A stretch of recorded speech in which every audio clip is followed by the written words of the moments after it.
দশক বাদে প্রায় 90% পর্যন্ত বদলে যাচ্ছে উচ্চ মাধ্যমিকের সিলেবাস। এবার থেকে দুটি সেমিস্টারে পরীক্ষা হবে উচ্চ মাধ্যমিক। দিল্লি বোর্ডের আগেই ঘোষণা রাজ্যের একাদশ এবং দ্বাদশ মিলিয়ে হবে 4টি সেমিস্টার। 2025 নভেম্বর এবং 2026 মার্চে হবে পরীক্ষা। চলতি বছর থেকেই একাদশে সেমিস্টার আর হবে না উচ্চ মাধ্যমিকের টেস্ট। কোন সিলেবাসে কিভাবে পরীক্ষা তা জানানো হবে বৃহস্পতিবার, এমনই জানাচ্ছে উচ্চ মাধ্যমিক শিক্ষা সংসদ।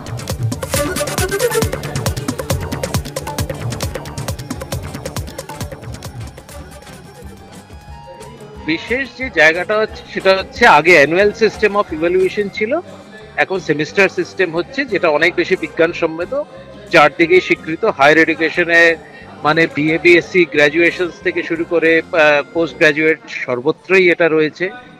সেখানে টেস্ট পরীক্ষার কোনো কিন্তু গুরুত্ব থাকছে না, ফলে টেস্ট পরীক্ষা কিন্তু সেটা হবে না।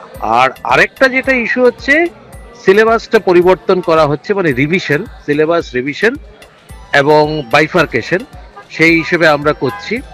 এই দুটো জিনিস করছি, কারণ সিলেবাসটা অনেক জায়গায়, কারণ লাস্ট সিলেবাস রিভিশন হয়েছিল 2013-তে, এবার সেই 13-র পরেই 2024 হচ্ছে, 11 বছর বাদে। ফলে 11-এ পরীক্ষা স্কুলই নেবে আমাদের গাইডলাইন অনুযায়ী। এবারে যারা মাধ্যমিক দিল সত্য 2024-এ, তারা যখন এবার উচ্চ মাধ্যমিকে ভর্তি হবে তারা সেমিস্টার সিস্টেমেই ভর্তি হবে। আর তারা যখন ক্লাস 12-এ উঠবে 25-26, তখন ক্লাস 12-এর হচ্ছে সেমিস্টার সিস্টেম চলবে।